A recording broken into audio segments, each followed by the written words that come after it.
I didn't know he did impressions of the UDOS. Can you do me one?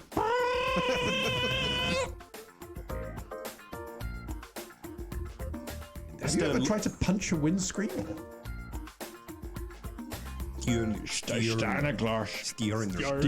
Stiana. Dorman's going to bollock me for this. Yeah, I don't know. Is there an equivalent of snog, marry, avoid, but for like friends that doesn't involve No. with? No, that's a bit weird. Hello, everybody, and welcome to this. Give it a break first and then start, because otherwise it's a very there's no cut. lead in. Hello, everybody, and Too long. hello, everybody, and welcome to this Pro Detailer Magazine podcast. Today we have a treat in store for you. First of all, I want to introduce my compadres. So on my left we have James. Hello. Who's staring at me. Well, you didn't say my name. Well, You've said my name on every other podcast. okay. Well, on my I was left. staring at you, just trying to work out which was your left and right. It's late in the day. Yeah, and I did north, east, west. Never eat shredded wheat. Never eat shredded wheat, exactly. But which way do you go? Clockwise, because we're Shredded wheat British. usually to the toilet. Yeah, but you could do anti-clockwise and get never eat shredded wheat the same way. Ah, mind blown. Yeah, mind Chris blown. Angel, mind That's freak. never wheat shredded eats. If you go the other way. Never sheet wedded treats. Never eat yellow. Well, as you can tell, we're already managing keeping it well on top. Oh, it's 31 degrees in here. It is very warm indeed. We are just about to be sieged by a thunderstorm. So You might have heard that, actually. It was pretty... Can you hear that? They're not going to answer you. That's either a thunderstorm or the end of the world, or both. On my right, we have Ian. Hello. And today we are going to be talking about Pro Detailer issue 11. More specifically, it came into our hands yesterday morning, and we're still fairly tired from that process, I think. Well, we have actually also been doing a full day of actual work as well. So Yes, there is that Actual too. real-life detailing. ridiculously hot. Oh, Well, actually, no. well, Downstairs is nice air Whoa. conditioned. Actually, why have we come up here to do this? Yeah, the studio, the workshop is the coolest place on earth at the moment. It's got lovely air conditioning provided by Mitsubishi. It's even cooler now. We're not there. Yeah. I wonder how good it would be if it was made by Subaru rather than Mitsubishi. But anyway, Oilier. we are going to talk through issue 11, and I've basically got a copy of it in front of me, and we're going to talk about each article that interests us, because obviously we've all written articles for it, and so I'll be handing over to the right person. The first article in the Car Care Adventures. No, there's one thing we need to cover first, and that's actually on the contents page. Oh, yeah. That time that you were in a Belgian porno posing as a detective. I don't think we need to talk about that We do. background. We do. It's a fantastic photograph. What exactly had you done wrong when you were arrested? I hate to say it, but it was a selfie for my first ever CV. Selfie taken on what? A Polaroid? It's a brownie, I think. On brownie a box. Fujifilm S5000, and it was taken in a barn on self-timer with a solitary halogen light. And yes, it was for a CV, because I thought nobody else on their CVs have photos. Especially just text. sepia tone. Especially sepia tone, true. And the thing is that I don't have the colour original. That was taken in black and white on a, I think, 3.1 or 5.1 megapixel camera in the dark at ISO. Can you take in black and white on the 9000. Fujifilms? Yeah, I think you can, actually. Yeah, there's a monochrome. I did that's 9,000 and Yeah, you had the fancy pants one. Actually, I had a 9000. No, you have a 9600. okay. You had a 9600, I had a 9500. You know it's in your bottom drawers, I think. Yeah, Still. with its charger socket caved in. Yes, it was weird, because that was one of the first things that I noticed. That we had the same camera. It was weird, and that was a long time ago, 2014? 13, 2013. I met you. Yeah. He's crying already. So when did you decide to start buying real cameras? Well, it depends. I bought my first 40D in 2014, I think, and that was the most expensive camera I ever bought. Spent 5 weeks in America taking photos, absolutely adored it, and then started getting frustrated by the fact that it was already like a 3 or 4 year old camera. So I got an 80D, which to this day I love and regret selling. And then I got a 5D3, and now I've got 5D4, and I had a brief flirtation with an EOS R, which I disliked and sold. And That's because you weren't using it You weren't unleashing its full potential, that camera. I probably wasn't, but bear in mind I was using EF lenses with adapters, and I've heard with the M lenses it's amazing, or the R lenses rather, but I'm not going to fork out for a whole different set of lenses, so I'm just going to find a 1DX Mark 1 probably, if I can sell a car, or 2 cars actually I worked it out at. Which 2, because they're like real money. Well, yeah, you'd have to sell all of them to buy one of them. No, I'm coming slowly to terms with the potential of possibly selling Fritz once he's finished. With a view. That's a very open-ended timescale. That is quite an open-ended timescale. It's never going to be finished. No, once it's got the suspension and the audio kit in there, technically and the rear beam suspension and stuff. Well, not rear beam, but the rear suspension setup, so I can fit the big wheels. Then I don't want to do any more work on it apart from just keeping it going, and it's worth decent money. It's one of 2 right-hand drive manuals.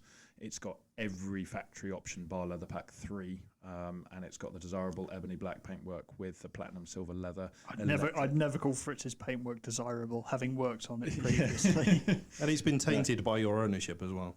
In what respect? Well, tainted. It's in much better condition now it's as a car. It's definitely not better off after having you own it, though. Why? Because it's not. What have I done to it that's decreased You're like the its Dark value? Destroyer. All of your cars have got inherent underlying health issues. No, I've got rescuer syndrome. I buy cars that are needy, and I'm pretty sure the S8 was pretty good when you got it. No, it was appalling when I got it. Absolutely. Bear in mind, I got drunk and bought it on eBay in the middle of the night, and then turned up to it with different sized tyres on it. But then you manual converted a barge. The manual conversion, I agree that the clutch is quite heavy, and we've got another A8 which is an auto, which is quite nice to drive. But with Fritz, if you're in the mood, once, bear in mind, you drove it around Germany when it was not totally healthy. His brakes weren't great, the bushes were a bit fluffy, and we hadn't done any corner weighting or any alignment on it. It wasn't lovely. When it's all set up, it will be lovely. Has there been a time when Fritz has been totally healthy? No, not once. So how do you know it's going to be good? I think that's deliberate. In what respect? That you've self-sabotaging. Yeah, you've deliberately kept it. If you can find me an Audi D2 owner, SA A8 2.8 3742, doesn't matter. You find me one where everything on their car is tippity top and it works. And don't look at me about your dad's one that he had when it was basically a new car in the past. It had 148k on it when we got rid of it, and it was perfect. So hang on a minute, you're saying we need to find a D2 owner with a brand new car? Effectively, yes, because to prove your point. Well, my one even had a fuel tank replaced. Disprove your point, we have to find somebody with a brand new 20-year-old car. Well, no, you need to find somebody with a 20-year-old car that doesn't have lots of problems with it. Which would make it need to be brand new. Not necessarily. Oh, they had problems brand new. Yeah, exactly. Mine new. But the warranty work done on mine. To stand the biggest chance. Anyway, we are. Need to find one of those Chinese we are way off topic. Way over schedule on reading through an entire 130-page mag. And yeah, it's your fault for bringing up the picture of a. Well, either way, that picture is straight out of a Belgian porn movie. Strangely enough, I do have an association to the pornographic industry, but not as an actor, and that was a long, long time ago. And that photo wasn't from it. I was more in distribution. Anyway, bought a CD burner once, back a long, long time ago. Anyway, so Flex Day, keeping it interesting. This was the inaugural. That was so long ago now. Well, that was back in December, wasn't it? That was literally a couple of weeks December, after we God, do you remember remember 2019? Yeah, people were smiling. Yeah. There's a group photo here where people are definitely not 2 meters apart, and yeah, hang on. I still wasn't comfortable with it. Yeah, no, but you're not happy in the same building. I'm just spotting here. We've got Rich March, who's obviously the teacher here at the UKDA, is notoriously short, and I'm just looking at a group photo, and it would appear that he's the same height as James and Fran Mahoney. Yeah, but I had my and Anthony, I had my flat shoes on. Yeah. Okay. To be fair, that only leaves Peter, who wears heels, and Dave, who is just actually tall. And Rich definitely had heels on that day. Is that well, Stephen? I think that's Peter wears heels. It's Cubans, but I think that's Stephen Larkham. I think he's Stephen Larkham and Dave are kind of level pegging there. Okay, well, this is an interesting topic. Yeah, no, quite. Okay, so yeah, that Flex Day was actually really good because that was the first one that we'd done after the Justina visit, wasn't it? Yeah. And it was a really, really good day actually because everybody was very attentive and very interested in the whole Flex methodology. That's the thing. It's not about teaching you how to polish. No, Just how but to- there is an element of that though. Yeah, but it's not for complete novices. It's people No. with experience that want to refine their technique and perhaps erase a couple of bad habits and become as efficient as possible. Mastering the equipment as well, Mm. because there's a lot of guys out there that have done DA polishing and they've done rotary polishing, but they've never really unleashed the true potential of either. And the other thing I really like about it is there's an assessment at the end, isn't there? Yeah. And there aren't very many manufacturer courses which have got actual assessment at the end of it. You normally just turn up, get your certificate, and go away again. Well, all of the ones that UKDA are involved in will have an element of, even if it's a pop quiz, at least it's just more a measure of have you you've been actually- listening at all? Yeah. Mm. Or more comprehension. Has it been explained by? Yeah, have you understood it? And it gives an opportunity for the attendees to sort of question, say, oh, actually, I didn't know anything about this question, and we can go through it again and Exactly. It explain gives a instant feedback kind of loop. So no, that was cool. Given that we are now on page, I can't find the numbers. We'll crack on, and our next trip involved all three of us, and we went over to lovely Italy and lovely Labo Cosmetica. pizza. And so we flew out in the early doors, and Fritz got us there safely and comfortably from Gatwick via a well-known budget It's airline. about 20 miles, isn't it? with no So space. It's not 20 miles to Gatwick. I mean, it's a journey that you wouldn't worry about doing in any car. So Fritz didn't really excel. we could have probably broken down the M4 and coasted the rest of the way. Yeah. Right. Okay. It was only tricky once we actually got into the purple parking bit because there are 2 lanes you had to choose between. Well, I tell you what, and it says this in the magazine as well, is that the parking attendant who comes and takes your keys and you're supposed to just give it to him on faith, turn around and say, oh, is that a D2? No, he didn't. He Nonsense. did. Absolute Did you have a list? nonsense. He did. No, he did not. What? You shouldn't give it to people on faith. Well, That's what the curtains are for. it's like it's like Munich Airport, where you just leave your hire car running in this underground car park and walk away, and that's how you're supposed to do it, as if nobody's ever going to steal it. So instead, if you want to steal a car, that's the way to do it. Anyway, he was a large chap, not, I suspect, a native of this country, and he looked at me, and I thought something unhappy was going to happen, and he then smiled a massive great smile and said, "That's a D2," and then he said, "Is that an S8?" And I was like, "Yes, sir, it is." And 3 minutes, just it was brilliant. Anyway, so we flew to Italy. He might have been like a European drug dealer of some sort, I suppose. No, as far as I'm concerned, he worked for Purple Parking. Yeah, but like in a previous life, because that's the only way that he'd know what a D2S8 was. He could have just been scouting. Or he might have only ever seen Ronin. He might be a car enthusiast, James. You do look for the worst in people. Just because he recognised a car, suddenly he's got to be a criminal. Well, I need to be careful what I say here, but you've got form with who you buy cars off. Okay, well, there's background to that. So You've got to be careful because that is actually I know. I saw it. I saw it. Instantly regretted about 20 comments that I've made on podcast and in magazines. Yes. So anyway, let's move on rapidly. Just horse's head syndrome. So we went there. We met lots of great people. So we had Marco, who runs the gaff. He's the son of the parents who founded Mafra, which is like the parent company. Labo Cosmetica is kind of the, is it the DS of Citroen, or is it the Infinity of Nissan? No. Or the Lexus of Toyota. Mafra is more the PSA of Peugeot. Okay. So it's like the big parent company that owns Labo. Labo's like the it's like the Taste the Difference range, isn't it, from Yes. Sainsbury's? That's my interpretation. Can we just make comment to where Marco was when we were there, though? Because he wasn't initially, he wasn't supposed to be there. No, because he's Because racing. he was bloody gorgeous. rallying Yes. his Lancia. Not The Lancia, Alfa Alfa Romeo. Romeo. Sorry. Come on. Oh, it was a 1750 Ti. Does it not I look think. the same as a Lancia Beta? No, it doesn't. Sure No. it does. No. Well, Anyway, it was now from Romeo Giulia. now this is where I fall over. It's either a Giulia or a Giulietta or a Gila.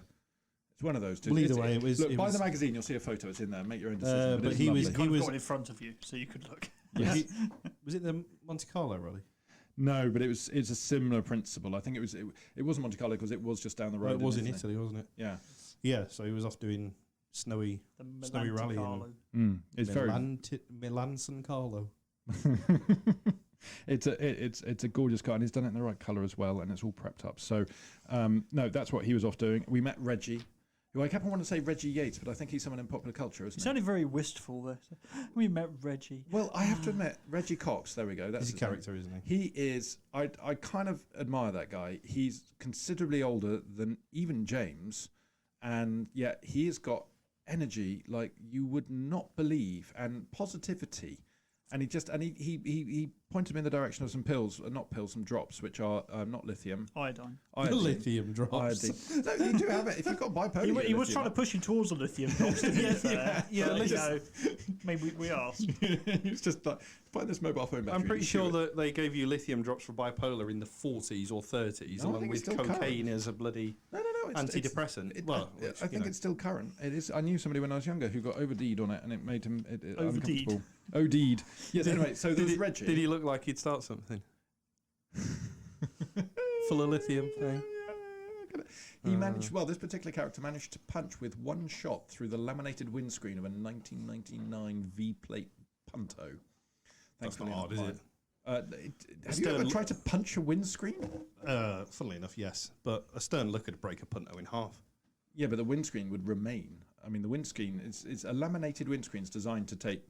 I mean, if you hurl a pheasant at a windscreen at 60 miles an hour, then I haven't got a strong enough throw for that. No, well, there's an easy way around. Ian prefers space hoppers. Yes, which he got hit by on his way home from doing the mag one night. Yeah, we're not going to get into that because I'm going to get incredibly xenophobic about a certain type of people in caravans. The caravan club again. Yeah, the caravan club. So anyway, what was next on the? Italy. Italy, yeah. So we've got Reggie Cox, who's a absolute legend and a real character. And I did some filming with him, which is all on YouTube, and it's cool. So he doesn't have a caravan, so he's all right. No, he's good. And he's Dutch and all sorts of things. And then we also met Fabio. Now Fabio, James, you clicked with Fabio, didn't you? The chemist. No, Fabio, the other detailer. Oh, the detailer. Yeah. What was the chemist called? Ricardo, and there was another one as well. Why do you have to get us to know names? Because now we look idiotic, and we did know the names. Giacomo. No, Giacomo. Is it? Hang on, don't they make clothes for fat people? I'm sure it was Giacomo. I think it's something like Giacomo, definitely. Anyway, so the chemists, they were crazy guys. They were Fabio, cool. yeah. Fabio's... He's softly spoken. Yeah, but Fabio's he's a time-served guy. He knows his salts. Yeah, absolutely. Reggie's hilarious, though, isn't he? He's just 100 miles an hour. He's like the perfect face to push a brand, isn't he? Yeah, I don't know. Is there an equivalent of Snog, Marry, Avoid, but for like friends that doesn't involve sort of No, that's a bit weird. That's a bit weird. Well, I was about to say, because on a night out, I'd definitely be Reggie would be my number one choice. But in terms of deep and meaningful conversations about detailing, Fabio strike me as no, I'd be out with the chemists. yeah. I'd be out with the chemists, and we'd be their product. Yeah, they were. I mean, I had lots of questions to ask, and I'm a bit of a nerd when it comes to anything, the chemistry of detailing and stuff. Anyway, yeah. But I asked lots of questions that they raised eyebrows and went, "How do you know about that?" And do you remember after? I will answer your question if you'll remove your hand from my bottom. Do you remember afterwards when boss Mario? Yes, Marco. Not Mario. Super Mario. Marco came up to me and he said, "Oh, I hear you've been talking to my chemists. Did you find everything you needed to know?" I can imagine a horse being led around the back as we speak. We don't like people who ask questions here. We did get some banging jackets, though. Yes, awesome soft shell things. Best detailing jacket in the world. Yeah, because the thing is that when we go on our travels and when we go around to these shows and stuff, there are often sort of freebies and merchandise and stuff like that. And James is like a cattle herder in that he will jump on any opportunity. If somebody gives him a free T-shirt, he'll ask for a second. If somebody gives him a free bottle of polish, that's not fair. I will never ask for more. But I've always said to you that this material is given away for promotional purposes, and who better to take it than representatives of magazine? Well, yeah. No, if you don't want yours, I'm going to take two. Well, I had a structure here because my lead on was that, and normally I always feel a little bit dodged taking anything like that. However, these soft shell jackets from Labo Cosmetica are gorgeous to the point where I refuse to wear mine because I don't want to get destroyed, because I destroy clothes. Shoes, anything gets worn and destroyed. Ian pretty much killed his on the first use when he opened a bottle of Angel Wax Genesis. Yeah, ceramic, yes. Ceramic, and it spat at him. It spat at him? Yeah. Yeah, like fermented in the bottle or something, and built up pressure. Pops all over his jacket. Anyway, you weren't complaining when we got those Sonax wicker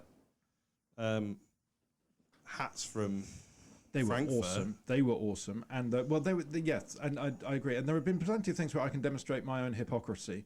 Like, for example, I gave the Sonax sunglasses that we got for free to my partner, and then she managed to lose them, and she now has demanded another pair, but because they're a free giveaway limited number, there's only one other pair in the UK. There's only one pair in the UK, so I bought her some others off Amazon. To it. I've got all of my merchandise hidden in a box. Oh no, I haven't told her that you've got it, because otherwise you would be lying face down in the gutter and she would have her sunglasses. So for your own sake, I have not said anything. You would not. My merchandise is sacred. Well, yeah, no, I appreciate she would have to get through you first, but she's a foot taller and even angrier. Oh, yeah, but I'm quicker. I can roll. I'm not sure. I can roll. Yeah. No, I don't doubt it. I'll tell you what I did get from Frankfurt, merchandise-wise. Do you remember that Alpina? I thought you were going to talk about the syphilis.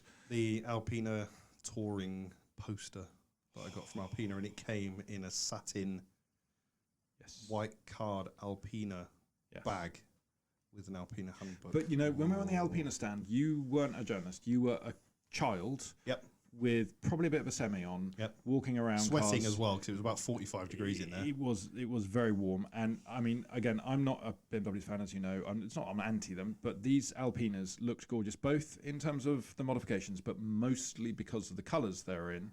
And I implore you to go to a show where Alpina are demonstrating their kind of sexiest cars, because those colours, you get lost in the gloss and the metallic and the flip and all the rest of it. Yeah. But yeah, we weren't there on a journalist thing, but I still managed to get on the stand, didn't I? Still managed to get on and lie underneath the cars to see what they were doing.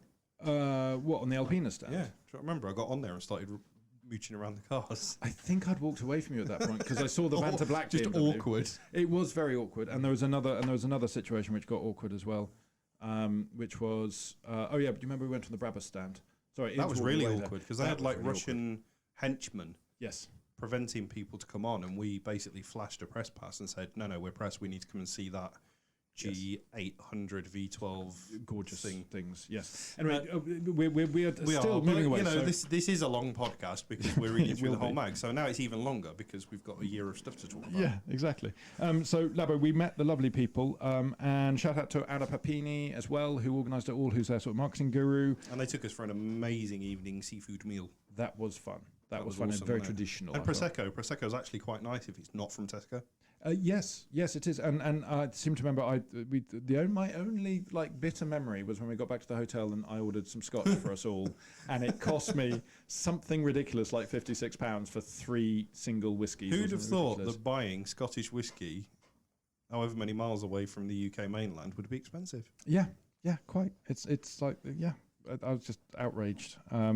It's the Italians' own fault for having rubbish spirits. So. Well, I mean, like grappa. I like grappa. I like limoncello. I like Strega. No, I like limoncello, but it has to be out of the freezer. Yes. Which only ever is in Italy, frankly. Yeah. I mean, if you freeze the limoncello that you get over here, you'll basically end up with sorbet.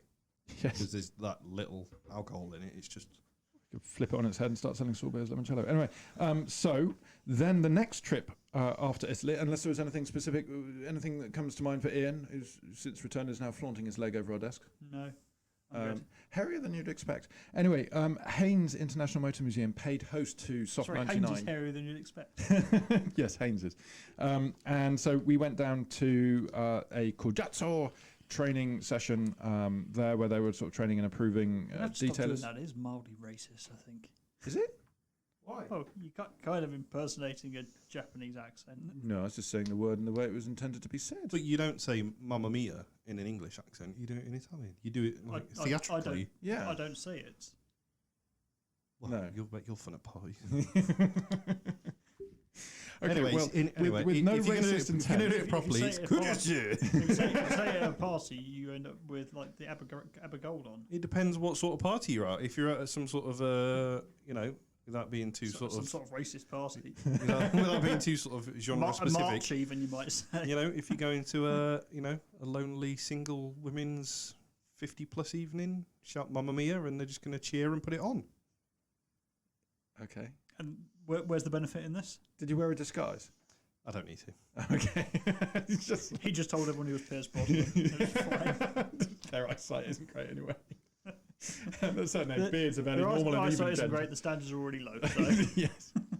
Okay. Went there, and it was a great day. Met James TI22 there, and quite a few others. We met the guys from Pro Detailer as well, who are over in Essex, and they come all the way to Essex. And of course, lovely Damien and saw a photo of their shop. Nicole. They've refurbed some stuff. Looks really cool. Didn't we see him at Gaydon as well?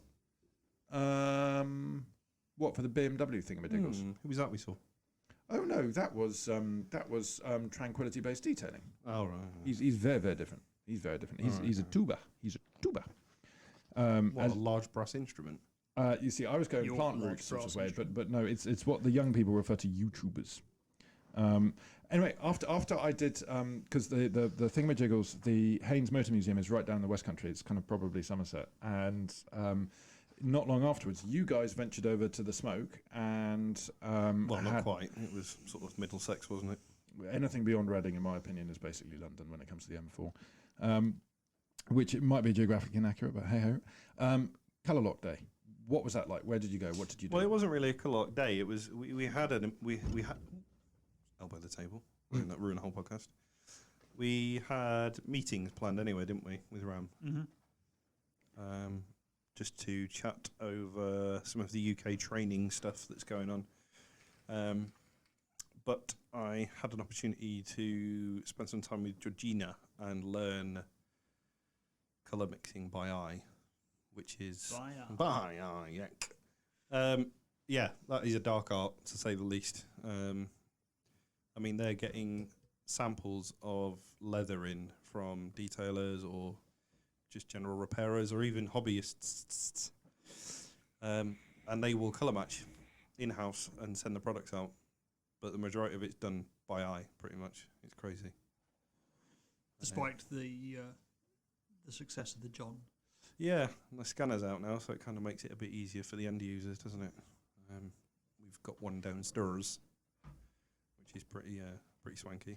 I'm surprised you haven't mentioned things like the bakery yet. I'm getting onto that. We're building the story. It's because that's all you talk about. Of events. I'm there and you're learning how to mix colours. You get to meet Ram, is good fun. Georgina's good fun. But every time, all you mention is we food. need to go in order. So then we went for lunch.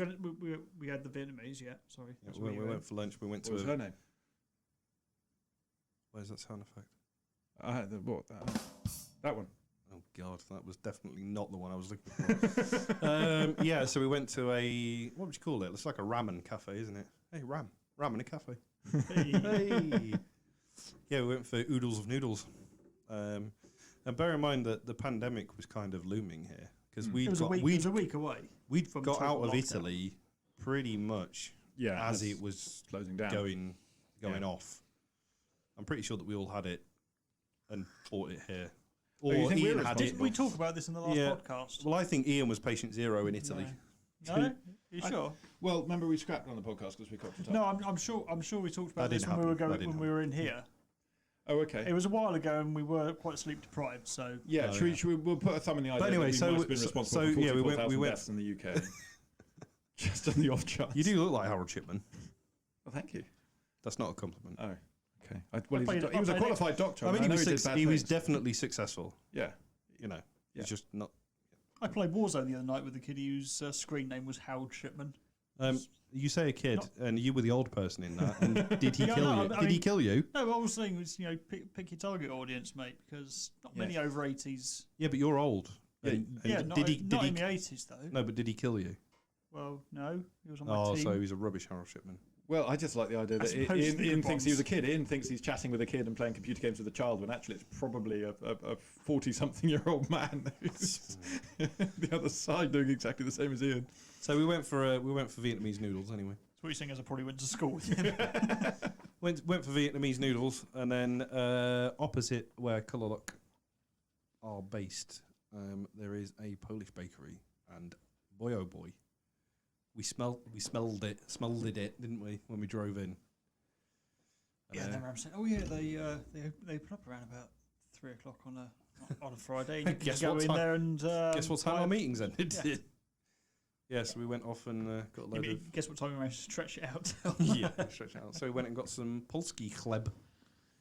That's Polish bread. Polish bread. That's the only thing I know. The one thing that grabs my attention on this page is the following page, the Colour Lock Day, and that is a very well-known logo that has been quite severely cropped for attention-seeking purposes, but it is highlighting how something quite exciting has happened in the industry, and it's happening right here and fairly soon, which is a return of the Swissvax approved sort of scheme. Do we call it a scheme? Network. There we go. That sounds better.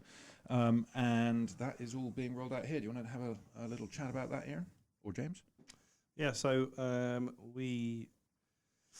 I originally was Swissvax approved as a detailer in 2007, I think, and Rich was also Swissvax approved in the Reap days. So we've both had a sort of connection similarly with Swissvax over the years. For various reasons, the brand has sort of diminished a little in the UK. The network collapsed a little bit, didn't it? Yeah, I mean, it's not really an introduction of the professional network. It's more of a refresh. And it's basically, we're going to look into bringing it back to where it used to be. Back to being a decent sized network with all the benefits that people should be getting, and make it more of a thing. Nice mark to attain. Yeah, I mean there's no denying it that Swissvax, the branding is right up there. I mean it's luxury. It stood for top of the tree back in its day. I mean it was if you had, before ceramic coatings were a thing, if you had a supercar, you were either going Zymol or Swissvax. Yeah, that was it. Yeah. But I think these days there's still a market. There's still the classic car market. There's still the performance car market, and we're seeing loads of suit every single situation. Yeah, and we're seeing more and more and more issues with coatings these days, and I think a lot of people are getting sick of it. Well, a lot of people are going back to wax for various reasons. Some are the frustration to coatings, but some is just the pleasure of wax and the particular luster and gloss that the wax gives. So that's quite exciting news. If you want to know more, have a look at the UKDA website. There's a little form there if you're interested. You can fill that in and send that off, and you'll get a call from Rich or Ian or James, and they'll talk Swissy waxy. It'll be Rich. It'll be Rich, let's face it. Rich. Yes. So He's nominated speaker for the group. I just do a lot of oof, and he does a lot of me. Exactly. So they're the sound effects you hear in the back of the phone. So the next trip that we took was rather later, because this was post-lockdown, which is when we went all the way to Gillingham in Kent. And Gillingham or Gillingham? No, Gillingham. Gillingham. Okie dokie. So anyway, we went to Kent, and we met with Kelly Harris. And I've wanted to meet Kelly Harris for years. And I've also wanted to play with UDOS for years. And they were both in the same very hot, sweaty building. So instead you got to play with Kit. Yes. Got to play with Kelly and look at the UDOS. We had to destroy a lot of that footage. So. Well, quite before the police got to it. So no, that was an awesome day. And again, we cover the day briefly in the magazine. We cover the UDOS quite thoroughly in the magazine, and we have got loads of VT that we're sticking together. Videos about LC Power Tools, about Lake Country Manufacturing, 2 different companies, but kind of associated. The UDOS, and about Kelly. So keep an eye on the YouTube channel for that. The next tripperoo that was just a solo jaunt for me down to Western Supermare is where I went to see Ryan Taylor of Perfect Clean, and he had been contacted by Turtle Wax, and basically Turtle Wax are trying to show how good, I guess, or how far you can take detailing as an enthusiast. And so we had this knackered old, this pristine, a Mark II Golf that had been in a field for a while and didn't work, and we had to push everywhere. And one side had been rubbed fervently by he's on the Shine Squad, which is a thing invented by Turtle Wax, of sort of trendy young people who go around doing cool things as long as it's got a GoPro involved. And Andrew, what's more impressive is he wasn't on airbags and split rims yet. I think one of the rims was split, but but that was quite different, or at least cracked.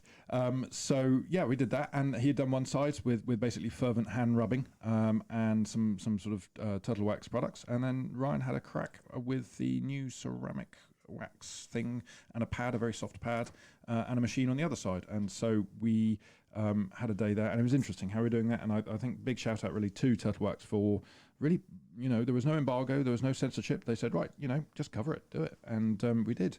And so yeah, it was an interesting read. And I made friends with a vaggist, so that's cool because most vaggists shun me. You are a vaggist. I'm not Bert. a vaggist. You've got 2 retro scene Audis. Yeah, and I was told I don't belong in the vag scene by my What's vag the A friends. in vag? Audi. Right. Audi. Yeah. Audi. Yeah. Audi. But they Audi. didn't let me in. They didn't let me in. I had vaggist friends, and they're all there with their Jettas and the Mark 1s, the Mark 2s, and they laughed in my face. And since You should then go I've on. been- You should go on RS246 and cry about it. No, You're not allowed on there either because there's no 8, is there? I'm fine with my Subaru group. Subaru people are nicer. So anyway, that brings to an end the car care adventures. And in the magazine, we have pages upon pages of new products and hardware. And the big difference in this issue is that we got 99.9% of the products in. I think the only 2 we didn't get in was something called Osran, which is from the Far East, and it's a sort of compound Got it manufacturer. now, haven't we? That's in your special box. Yeah, For an actual That's your box from Malaysia. That's my special box from Malaysia. We got that. That'll be Ian and I are going to absolutely trash one of our cars with it. Oh, okay. And see if Or we one of can Bert's. and see. Oh yeah, we could use it on. Use it we on- could use on it VOD. on VOD. Oh, Yeah, VOD or the Fozzie. I was So going to say basi- use it on Crashwell. It's got plenty of orange peel to get rid of. That hasn't got enough paint. Well, also, it doesn't really move very Well, much it's at the not moment. going to make it any worse. Unless you can Well, do that's it true. where it's parked down That's the side true. of the house. No, You I'm ain't- alright. Yeah, we can do it out there. That's fine. Yeah, all right. Okay, well, you're welcome. Get nice But it's dusty basically first. it's a new denim pad with a special compound which is designed for orange peel removal. So it is an old system, but is apparently new in some way. Yeah. So that was one of the ones that we now have, but we didn't have. Massive and- toolbox. I wonder We if didn't on, get that. on like 80s cars you have to use stonewashed denim pads. Period correct. And you probably have to get the special denim coat for the machine as you well. have to so put it it's on the double denim. machine, then put it in the bath so it shrinks down to size. Can you put rhinestones on the machine to make it real sort You put it on of the white pad. snaky? Oh yeah, rhinestones on the pad. So anyway, we've got product. Just briefly touching on the brands, we've got Two Skin Detailing, Revive, Vice Detailing, Cartech, Skin. Second Skin. Yeah, Second Skin. Not there you two go. skin. Not Two Skin. No, that's That sounds like a really bad bris. Will corrected. Autosmart, Mother's Ceramic, obviously Labo Cosmetica, NLD, Shiny Garage, Steiner Gloss, Steiner Gloss. Dom is going to bollock me for this. Dom is he's a sort of a partner in Steiner Gloss, and he gets upset that I can't say it correctly. PJ probably just eat me. Who's another partner in it all? He probably. So there's 2 partners. Well, there are one's 3 PJ partners, and I one's think. Dom. There's PJ. No, because there's also the man whose name I cannot remember now, but he's the Is it Stiana? No, Steiner Gloss was in the days of Shinerama back in a long time ago. That brand was sort of developed Of ages ago who? and shelved. Of who? Shinerama. Who have some sort of relationship with more modern resellers as well. I don't James's know. back is arched over there and he's hissing it. Yes, he's werewolfing. I mean, I'm hissing on behalf of all the people that are out of pocket. Yes. Anyway, Yes, I was gonna rest in avoid peace, that, but- Detailing World. Well, rest in peace that thread on Detailing World. So Naziol, Turtle Wax, just going through the brand still here. G-Technic, Gliptone, Tenzi, interesting brand Tenzi, Auto Glands, Expert 60, nearly there. Scholl, Cartech, with them Cartech. Auto Glim with a new reflow, which was an interesting. Yeah, thing. volcano in a bag. Yes. That's about it. That's about it. Read more in the mag. We've got Soft 99, we've got Nanolex, we've got a lot on the Autosmart Matrix, which is cool. There's more on that later on. Reaper Detailing, Shiny Garage, Envy Car Care, Auto Perfection. These are in sections this time as well, which is really nice. That was. We did do sections in 10 as well. We've always divided Yeah. it somehow. Yeah, but this is like a really I think nice. we divided them by Yeah. colour before, and that really didn't work very well. Yeah. I don't remember that. Oh, I didn't do. know you were teasing me. No, well, we did one on the Christmas edition, which was done by Price, and then the last one was for those who can afford everything. It was like a £10,000 trolley from Rupes with a. No, the last one was by type as well. The last one was by type. No, I'm talking about like issue 5 or something. Oh, okay, yeah. We don't talk about that. They don't exist. We don't talk about anything pre-in design now. Yeah,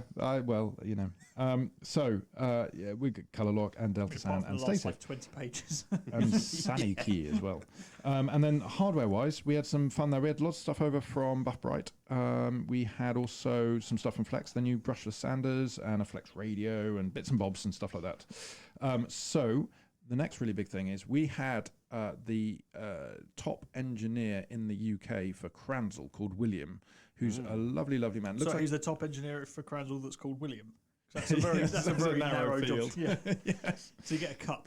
Well, William appeared in a pickup truck of some description as well, all the way over from Essex. It wasn't a pickup truck. Well, wasn't it? What was it like? It was a bit special. No, it wasn't. It was curious. It was like now. it was like Explorer. No, it was. Was it a Ford Explorer? Yeah. Yeah. Because when I first pulled up, I was like, "Is that a Bronco?" Yes. Is OJ here? Well, William, he's more Viking than OJ, but he's a lovely, lovely guy, really knows his stuff. And my God, that man, I was just pointing at bolts and he was just telling me how many millimetres they were. I was really, really impressed with them. It's written on them. Well, no, he wasn't looking at the crib sheet. Anyway, we stripped down the Cransel and took a lot of bits apart. I did the Cransel. Yeah, I stripped down, I was pointing at things, he was telling me how long they were in millimetres. Yes. He was better news than I feared. So 1 1/4 thread. Ooh, Imperial, I haven't seen those for a while. Lefty, tighty, righty, loosey. Anyway, so we stripped it out and we've got a service guide basically, and we were shown a really thorough stuff, taking off all the pistons and stuff like that. So we haven't included all of that. No, but what was really interesting is that he explained a lot of the reasons behind failures, and the majority of catastrophic failures for Cransels comes down to dry running them. And it was people not running them through with water first, rather than, instead they were firing them up dry and letting the machine try and drag the water through. Yes, and again, it's using the wrong machine for application. So, for example, the K7's fine with gravity-fed water from a tank and a van, but the total stops aren't best suited to mobile application. The K10 definitely isn't. And also people fitting aftermarket bits and bobs to it that aren't necessarily compatible. They might fit, but they will put undue stress and strain on the machine. Yeah. And also lack of servicing. People just presume it's because it's an expensive piece of kit that you don't need to service it. Well, if you look at supercars, you have to service them even more often than you do a standard, full Focus. Says who? Says who? Well, you have to change the petrol tanks in an F40 once. No. You have to have them checked. You have to have them checked because they're Kevlar. They have to be safety rated. Okay. Well, there are plenty of other. You have to have examples. the glue checks on the monocoque chassis as well because they glued it together in 1986. The Kevlar tanks only last 3 years, or is that just in modes? No, it's the bags. The bags inside the Yeah. Kevlar tanks have to be chopped out every so often. Okay, well that's quite significant servicing. I mean, I don't know. You've owned many cars. Have you ever had to have... tried to stuff those bags back in? I mean, my M5 had a consumable petrol tank. Let's replace that. Okay. As in, it rotted away. Yes. Well, your Subaru is full of consumables. Like cross members and front panels and they're fine. They're bottom fine. ends. Shut up. That was a low blow. Hey. Knock. So next article was ice blasting. So Jason Mitchell Divers has been a long-term reader, and we've been in loads of contact with him over the last 12 months. His job sort of takes him all over the world, and he's quite often. Can I just confirm that his name is Jason Mitchell Divers? Yes. And what does he do for a living? He kind of does diving. That's amazing. That is kind of cool. It's called non-lick determination. It's like Mrs. Baker becoming a baker. There's a name for it. Non-lick determination. Wow. What worries me is that you look that up. No, worries me more is that he knew it. So ice blasting. Preset in his mind from birth. So Jason's in the process of setting up his own detailing business, and has he been over here for some training? Yeah, he did one course at the academy. Yeah, so he's doing that while still sort of doing his current job. And wait, was that the diver? Yeah. Or was that another diver? Because there was a guy that did rig work on the other rigs. That's him. That's him. Yeah. Is it him though, or are there two? Well, there probably are two, but whether they've both been here is unlikely. Was him. It was him. Okie dokie. So anyway, he went off to Slovakia to a manufacturer of ice blasting machines. Now, the technology of ice blasting, I've always been a bit dubious about. James reassures me that it makes sense in certain circumstances. We saw it in Germany at Decon last year.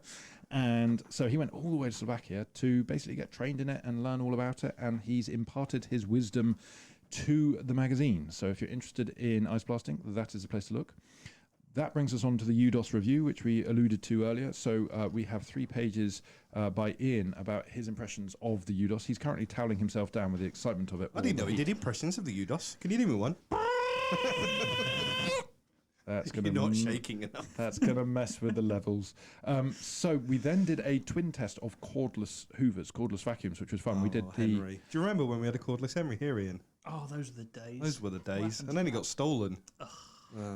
So anyway, there is a Flex cordless, which I admittedly managed to break, and there was a pneumatic Henry cordless. So we've done a nice little twin test there using a very grotty rear end, my very grotty rear end, in fact, as a test bed for that, which brings us nicely onto our 7-way that we had with dog hair removal tools, and that's again a really interesting test. And where does your mind go?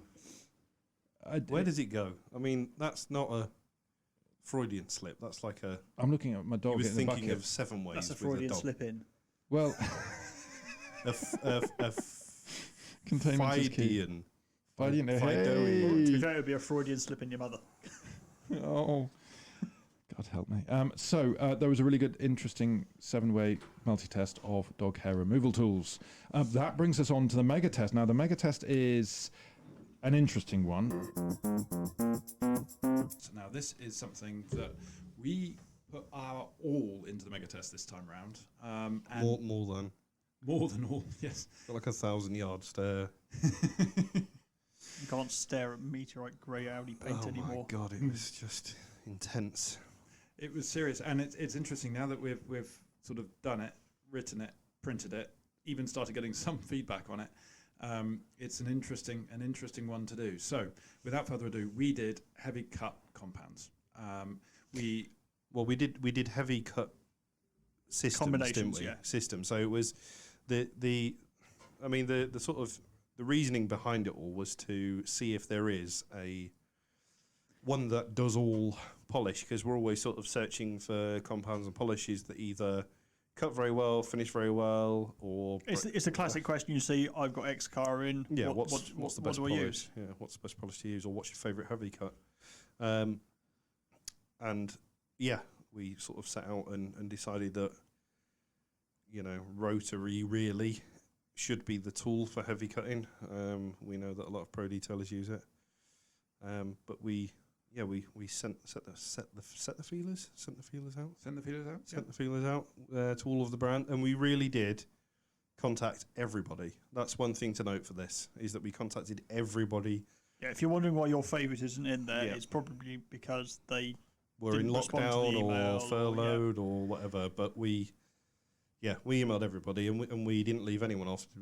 We contacted and all of the big guns. So what we're kind of saying 2 things here, and it's important that both of those are noted. One is that it's not our fault the big guns aren't in there, but also I think it's important to note that it's not necessarily their fault that they're not in here, because it's the Corona's fault. It's Corona's fault, I think, to an extent. I think it's just the fact that when you get an email out the blue, maybe it goes into a spam filter. Maybe some of them are in foreign countries. They might not have understood our gobbledygook English. I've never understood our gobbledygook. No, but the other reason we could have gone out and purchased the pad and polish combinations ourselves, but the email was very much a brief as well. So we wanted to make sure that every manufacturer had the opportunity to send their preferred suggestion for pad and polish combination, along with any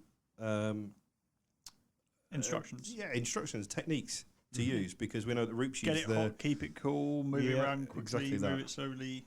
With the Roops Bigfoot training, they recommend the 6-pass system. They have a specific UHS polish. They have specific pads and stuff. So all the Scholl stuff, they say you need to work it up to 1,500 to 2,000 RPM. So obviously you need that speed in there to break stuff down. So we wanted to make sure that the manufacturers had fair opportunity to give us all of the information that they wanted us to have for the proper usage of this product. And we wouldn't have got that if we went out and just bought what we. No, we'd have done it to our own process, and realistically. I mean, this is the reason we've never done it before. We've never gone into such a contentious subject to this before, because there are so many factors that can affect it, and we set out to try and give it the most unbiased chance it had. But at the end of the day, there is a lot of subjectivity to this. Yeah. So the first part of the heavy cut test was the subjective part, wasn't it? But Yes, and that's the interesting side of this. I mean, we always do this mega test. We have a kind of a scientific side, a labby side, which in the past has been done in labs, but it's also very technical. It's kind of where I get a bit excited because we've got statistics. We've got figures of, for example, we're regularly using our rather nice row point, which is thousands of pounds worth of meter. We're using gloss meters, temperature meters, all sorts of other bits of kind of kit, so to speak. more importantly, Microsoft Excel, because that's the only thing that matters to you, isn't it? Give me a good XLSX in a time of the week. So we were doing that, but the other stage of it is subjective. And the answer is that there are plenty of detailers out there. You could have 10 detailers in a room and 20 different polishers and ask them what their favourite would be, and all the answers could be different. Yeah. So there's an element of what's your style of detailing, what's your preferred way of doing it, and there'll be some kind of pads and compounds that'll be more compatible with your way of doing it. So the subjective test can never be taken in isolation, otherwise it's not really a mega test, it's just what a bloke called James and a bloke called Ian thought. And let's be honest, opinions are like buttholes. Everybody's got one and they usually stink. Yes, as you put that in our nice magazine. But it goes both ways, though, doesn't it? Because the scientific test has no. I was wondering if that was why your opinion was so touchy. Looking so uncomfortable. Just put it back in. The sort of lab testing side of things isn't necessarily directly relatable, because you may have a polish that cuts extremely well, but it's dusty as hell, or in a nice air-conditioned room when actually you're working in close proximities to the car. And likewise, some of them produce a massive amount of resistance. And if you're a regular machine polisher, you might understand that if you've got a polish that has very high resistance, you're constantly fighting the polisher. You're constantly fighting against the friction of the machine trying to spin itself around. So the subjective part was really to give a subjective opinion on, as detailers, what we thought of the polishes. And again, the great thing is that we were doing the PDM challenge on Ian's car. So we had a great forum to use this mega test within. And on a flip side, there is different compounds and pads will respond differently to different paint types. And actually, this is what I think originally, I wouldn't say it threw us, but it certainly increased the level of intrigue, was because we were doing it on Ian's ultra high solids paintwork, whereas and some of the products were not performing particularly brilliantly. And then we knocked it onto VOD, which has just got old paintwork, and they performed really, really well. So having, and it's impossible for us to test, or realistically impossible for us to test what it's like to polish, for example, in the desert, as opposed to the rainforest, as opposed to all the rest of it. So we did test it in the unit, which has air conditioning, which is a kind of a comfortable ambient temperature. But because it's in a detailing environment, it also gave us a chance to give some of the polishes a chance with dual action machines that turns out they are more suited to, and it's just it didn't meet the criteria for this exact test. Well, that so was, it's saying they're not bad, it's just they don't work in this scenario. Yeah, I mean exactly. It's like having a sprinter in a marathon. It's Snickers now. Oh, okay, my bad.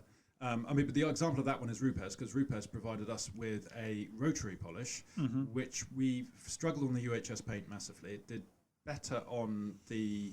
It was all right on VOD. It was better on VOD. It did pretty well on the lab side of things, but well, it was when you put it onto a DA and you used it to do DA. It was incredible. I mean, it was so out of the however many polishes we were given, it was the polish that I did. Yeah. The rest of the PDM challenge, that was the pad and polish combination that I chose. The only issue is that the pad was designed for rotary, and it did degrade a lot quicker than it would when it was put on a DA. Yeah. So that was discountable because we were using it out of purpose. Yeah. But I mean, that's a perfect example of where a good product in this particular test, because it didn't suit this thing. It was a marathon runner in a 100-meter sprint. Whereas there are other products which work the other way around. So, for example, Angel Wax produced a product that was really good on the UHS paint. I mean, it was at the point when we first did the subjective things.